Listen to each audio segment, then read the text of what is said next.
Beyond the Bell, Bloomberg's comprehensive cross-platform coverage of the U.S. market close starts right now.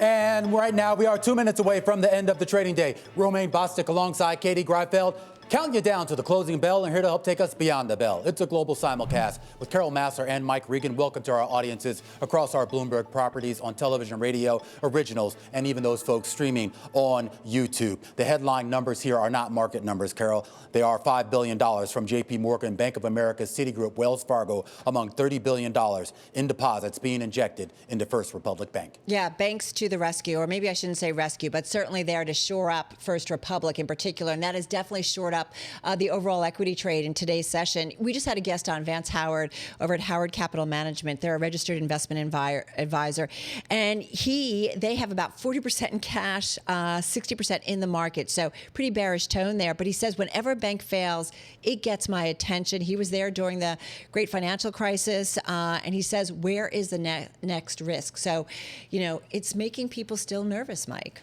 Yeah, absolutely. Especially you look at that KBW regional bank index, all but 2 of the 48 stocks are up today. But, boy, you look at some of the biggest losers of the year, PacWest, Bank of Hawaii, Bank United, 30+% losses. The whole index, every component's basically down on the year. So, Katie, it makes you wonder what bank we're going to be talking about tomorrow. I just want to point out, too, we're actually getting headlines out of ICI, which tracks money inflows into money markets. $121 billion of inflows into money markets in the week, Katie Greifeld, ending March 15th, the biggest weekly inflow since 2020. Cash is queen, baby. You should trademark that very quickly before someone else does.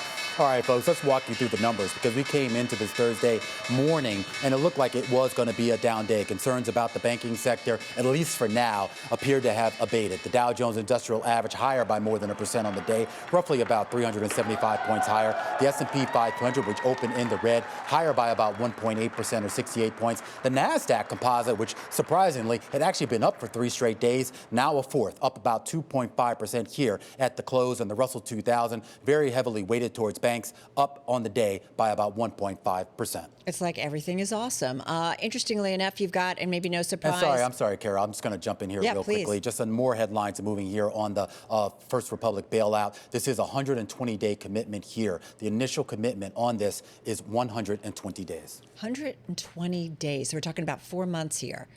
Yeah, that's kind of interesting. All right, VIX, I just want to mention, went as high as above 27 today, Katie, but backed off down about 3 points by the close here at 23 and change. Well, if you look at some of the industry groups, that big broad rally that we saw in the S&P 500 definitely got the backing of these industry groups. Up at the top, you have some of those chip makers up by over 4% today, followed by insurance, some of those media and entertainment stocks as well. And there's a lot of green on this screen, but if you look down there at the bottom, you do have telecom, you do have some of those staples types of names not exactly rallying today, Carol. All right, so let's get to some of the individual gainers in today's session. Top of mind, no doubt about it, is First Republic, closing with a 10% gain. You know the big story, lots of headlines throughout the day, but 11 banks really providing the assist, if you will, and that $30 billion to stabilize the bank. You heard Romaine breaking another headline, but that initial commitment to First Republic, at least 120 days. So we're talking roughly about 4 months. So putting that out there. This name, by the way, top in the S&P 500.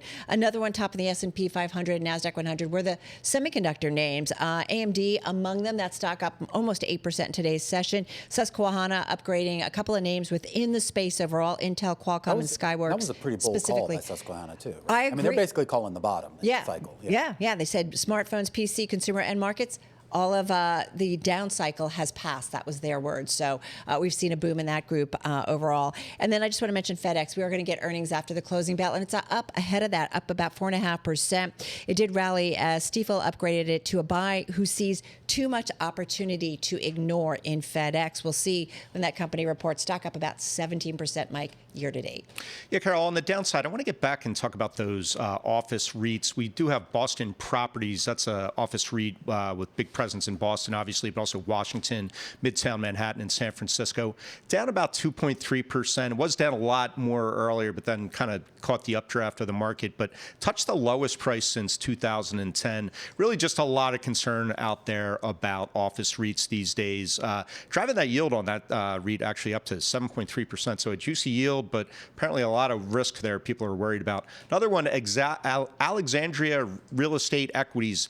This one develops office and laboratory space. Company leases properties to pharmaceutical and biotechnology companies. That's down 2.3%. And finally, Newell Brands. That's down about 3.5% today. This is after Icon Enterprises trimmed its stake in the company, and Romaine, actually, Brett Icon also resigned from the board. So a little bit of a dip on that news. Let's get a quick check here on where we stand with yields here, because we were talking yesterday about the big moves that we saw in the 2-year Treasury, a 69 basis point swing from peak to trough. Well, guess what? We got 39 points today. All told here, it's about a 26 basis point move here to close out the day higher than where we were here. That, my friends, is volatility here, and that's still going to be a big concern going forward. We're back above 4% on the 2-year yield, 4.1572 to be precise. The 10-year yield back around 3.6% here, and your 30-year yield going all the way out in the curve right now at 3.7.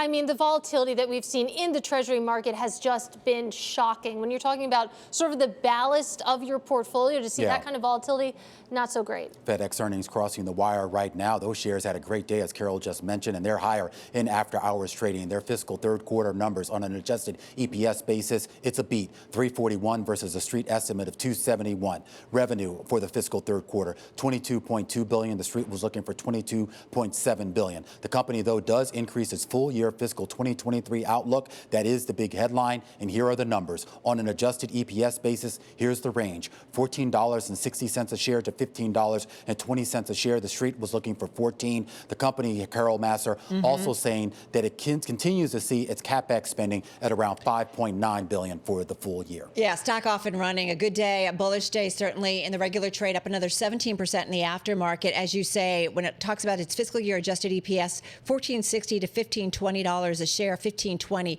That is definitely better than the expectations. I'm looking at the press release, and we're seeing a lot of things about building momentum through our cost and efficiency initiatives to improve profitability.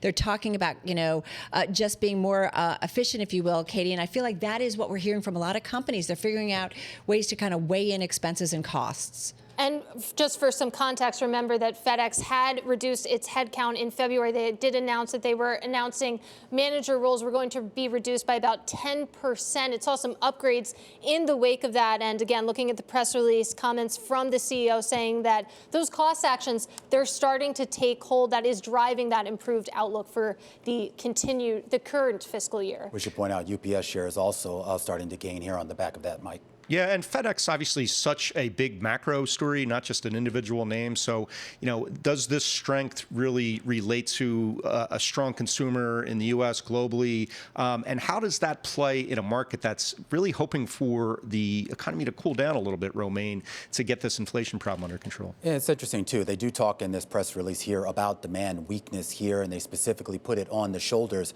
of what they're saying at their FedEx Express unit, but specifically saying that it was negatively affected by the effects of global inflation, though it was partially offset by some of the domestic yield improvement and their cost reductions that you were just referring to. Yeah, that's interesting, right? But that's backwards, right?